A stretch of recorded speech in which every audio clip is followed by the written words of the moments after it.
Bonjour à tous. Bon, là aujourd'hui, je vais vous présenter le projet Band2I.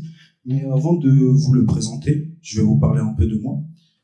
Disons que moi, j'ai grandi dans la région parisienne et du coup, j'ai été vraiment beaucoup mis en relation avec toute la culture streetwear et même quand j'étais jeune, j'étais vraiment voilà inspiré par la culture américaine et tout ce qui va avec.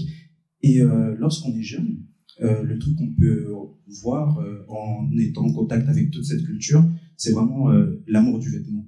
On aime être bien habillé et ce qui compose principalement la tenue, bah, ça va être ce qu'on va avoir au pied. Et dans cette optique-là, moi je regardais, je dessinais mes paires et je me suis rendu compte que le produit, on n'était pas réellement au courant de comment il était fabriqué. Il y avait vraiment beaucoup de zones d'ombre à ce niveau-là. Et aussi, comme c'était les mêmes designers, les mêmes marques qui étaient là depuis de nombreuses années, bah, ça avait tendance à tourner en rond dans le monde de la sneakers en général.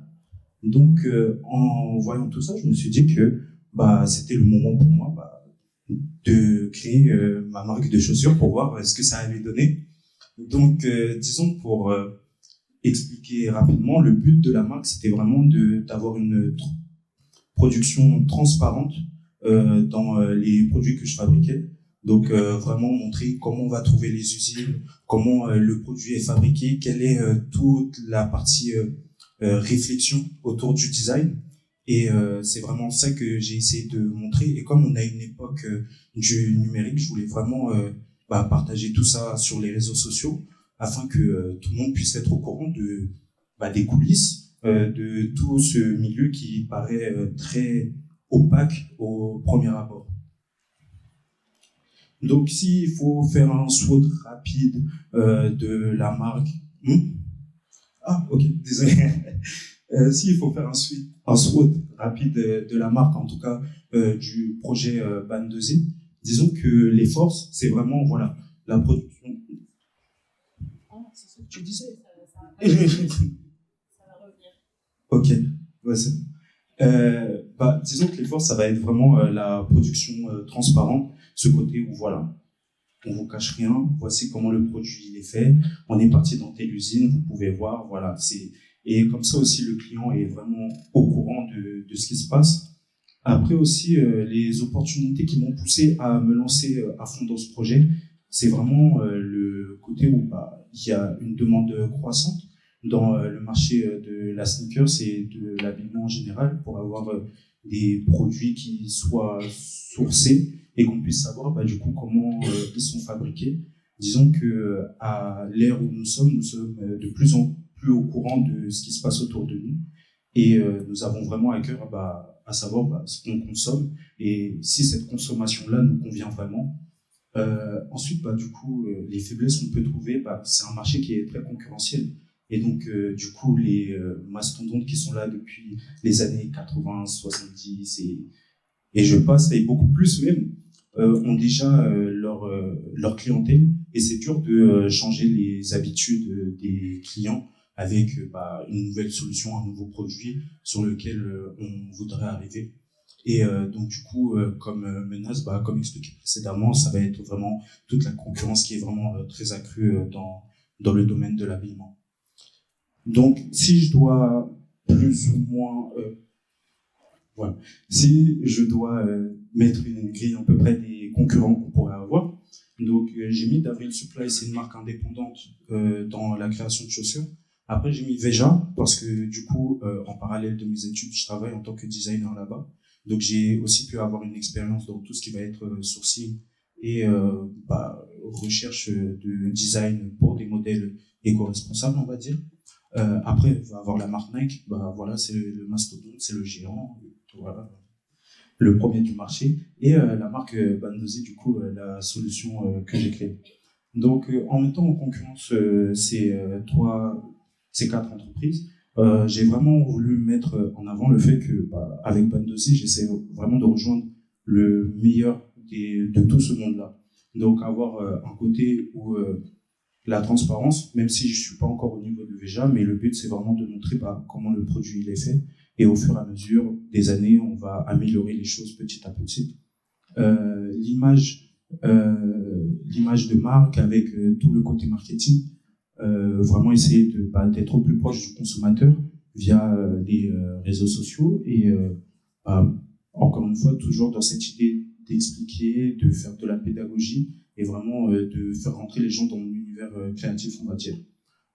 Ensuite, bah, il va y avoir l'innovation design qui rejoint le côté marketing où voilà, vraiment, comme c'est toujours les mêmes designers qui sont dans la course depuis plusieurs années, comment moi je peux proposer ma version, ma façon de voir ce monde-là de la sneakers.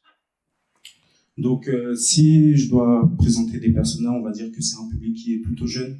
Donc, par exemple, dans la typologie 1, ça va plus être une personne qui est plus dans la streetwear culture, donc qui va être intéressée par tout ce qui va être drop, produits exclusifs. Et c'est là où j'essaie d'apporter aussi quelque chose avec ma façon de produire les paires de chaussures, mais ça, on y reviendra un peu plus tard.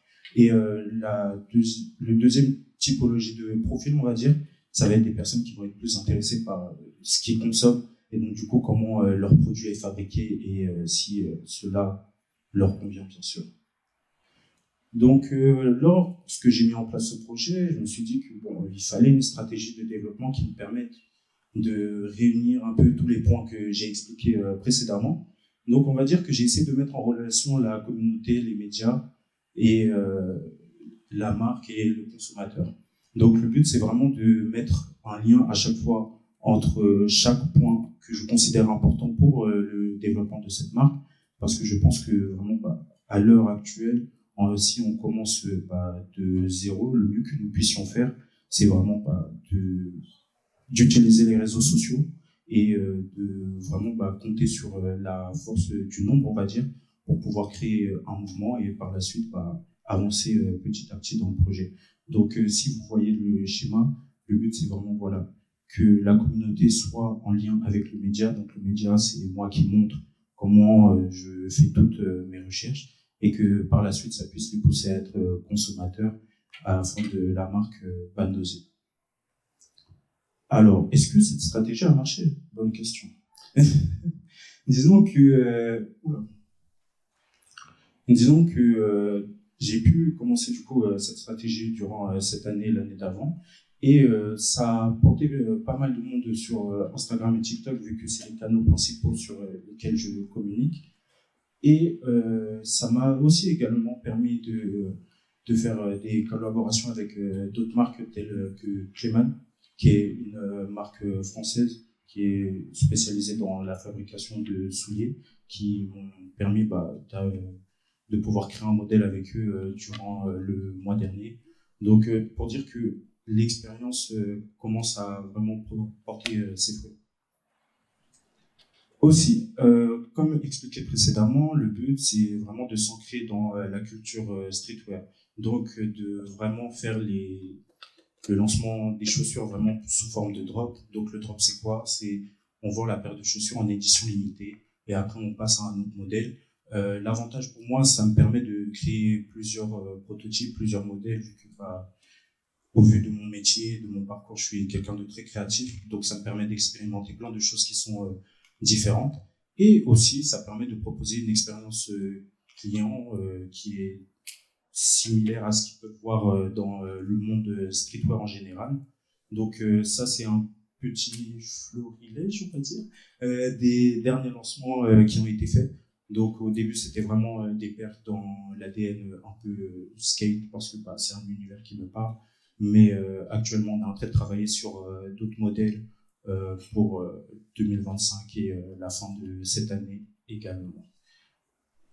On va faire un petit rétro-planning de ce qui pourrait arriver. Donc là, c'est du coup le prochain lancement dont je parle pour la fin de l'année, donc pour septembre. Donc là, il y a vraiment 2 mois et demi de production des paires.